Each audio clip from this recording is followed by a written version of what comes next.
Hello, class. This is Miss Lockhart, and we are going to get to watch a fun video today about Koko. I hope you enjoyed yesterday's, and I hope you learned about Koko and Penny. And today we're going to watch a video clip that's about 11 minutes long, and it describes more about their relationship and how much Koko was able to learn from Penny. So remember, you can use this for your reading log for your 30 minutes of reading. So I hope you enjoy.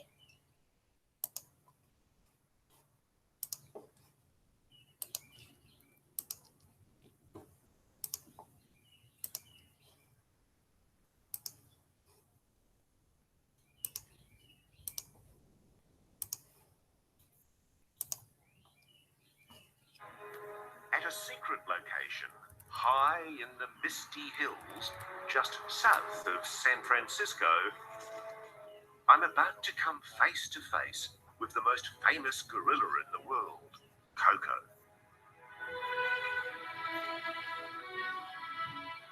Meet my friend Koko, the gorilla who talks.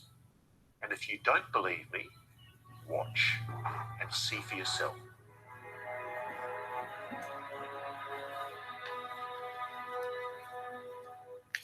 It's amazing being this close, staring into the eyes of a 200-kilogram gorilla. But it's even more remarkable to have a conversation with her. What do you want for dinner, Koko? What do you want to eat? Nuts. Nuts would be nice. I'll remember to bring nuts. To be honest, at first I'm skeptical. But psychologist Professor Penny Patterson claims she's taught Koko 1,000 words in sign language. She also says Koko can understand 2,000 words of spoken English. Your baby? When I ask Koko where her toy doll is, she does seem to understand and goes off to look for it.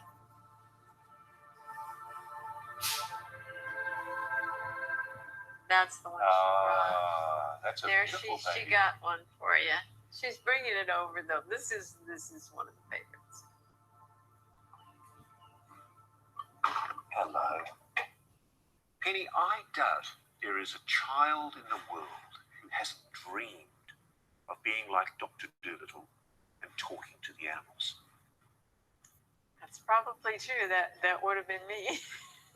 Was that your dream when you were younger? I was totally, my world was animals. I was fascinated with them. 43 years ago, this incredible relationship began when 24-year-old Penny first saw baby Koko at an American zoo. Penny wanted to unlock the world of communication between gorillas and humans. She convinced the zoo owners that she should take over caring for Koko.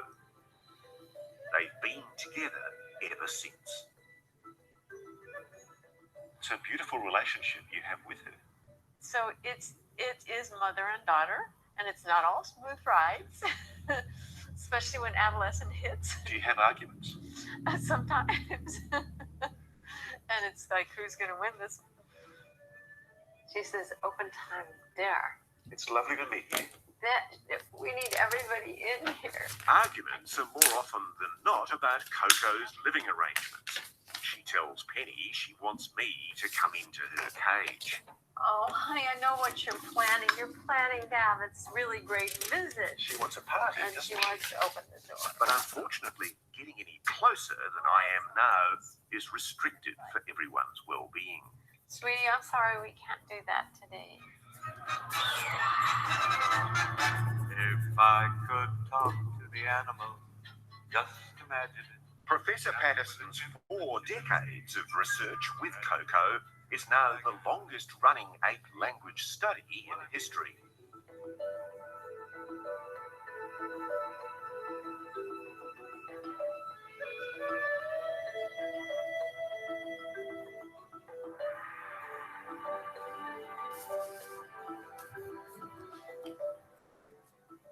Yeah, visit time. She says her results speak for themselves. But mainstream behavioral scientists strongly dispute claims that an ape like Koko can actually talk with sign language. They say Penny's merely projecting her own meanings onto Koko's gestures. Love, love, love, love. Do. You, I know you want them all in here. Why do so many scientists, do you believe, rigidly deny that you are communicating with an ape like Koko? Well, I think in some sense it doesn't fit into their worldview. Kind of like when the world was thought to be flat and it turned out to be round. That upset a lot of people.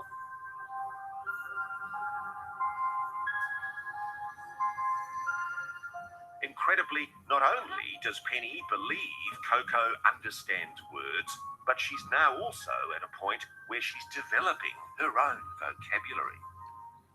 Koko coined her own term for Penny's jewelry. She's come up with that herself. She comes up with them on her own. And we didn't really have a word for ring, but she called it a finger bracelet. What a great name. So, and a mask was an eye hat, and so on. Were you shocked when she started doing that? Did she go beyond what you as a scientist thought was possible? Well, I was very intrigued by that because that was another more evidence that there's a talent in there that's intensely creative. Look at all this equipment. Even as we video her, Koko takes an interest in our fluffy camera microphone, and she's clearly asking Penny what it is. Flower? Do you have some kind of something? I missed that next sign. Flower? That's not a flower. What? Is there anything? The microphone? That fluffy stuff? It's not actually a flower. But I didn't see the other thing inside. It's a microphone.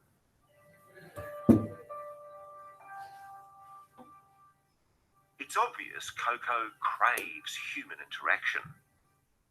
But it's equally obvious this hasn't been a normal upbringing for a gorilla. When Penny found Koko a potential mate, this younger gorilla called Michael, there was hope Koko might one day have a baby.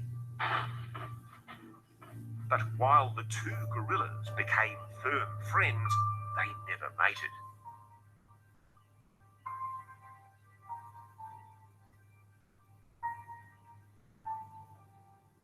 One of the things I feel for Koko about, she seems lonely. She needs and has been asking for a family. And we have been striving to create one for her, but it's not easy. Tragically, Michael died several years ago, and that sent Koko into a deep depression. But a visit by comedian Robin Williams in 2012 changed all that. Further proof, Penny says, of Koko's ability to understand and communicate. She'd seen that he was a funny man, and she was grieving at that time. She had lost Michael, and she hadn't smiled. She wasn't eating very much. She wasn't talking very much. She wasn't sleeping very much. And he visited, and for the first time, she smiled. She initiated a game of tickle. He brought her back. So that was a very special relationship. When Robin Williams died 2 years later in 2014, Penny Patterson claims Koko grieved for him. When you talk about abstract concepts, I mean, one of the greatest abstract concepts for humans, of course, is the whole notion of life and death. And Koko Does she understand? She does. What does Koko describe death to be? Well, she said that when you die, you go into a comfortable hole and we blow you a kiss goodbye.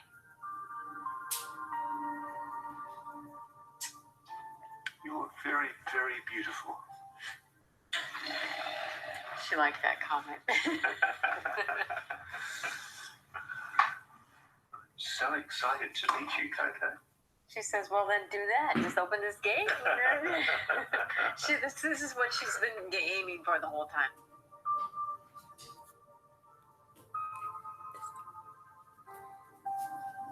Penny Patterson's 4 decades of work with Koko tell an extraordinary story of a lifelong commitment. While most scientists have given up on ape communication, they simply say it's not possible, Penny remains fervent in her belief. She says it's not just possible to talk with this magnificent gorilla, she also thinks Koko still has a lot to tell us. Hey, it's been lovely to meet you. We share so much of their DNA, don't we? About 98%. What does Koko think of us humans? I think things were really slow.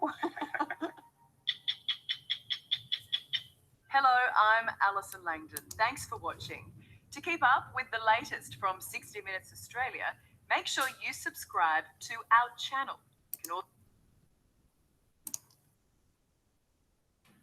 All right, so I hope you learned a little bit more about Koko and Penny. I think that Koko is just amazing, and I think this story is amazing. And tomorrow, I am really excited to share with you about Koko's kitten. And it's also a story that you will be able to take your AR test on tomorrow if you have access to that. If not, just enjoy it. And remember, you can use this as your 30 minutes of reading for today. Thank you so much, guys. I miss you all so much. Bye.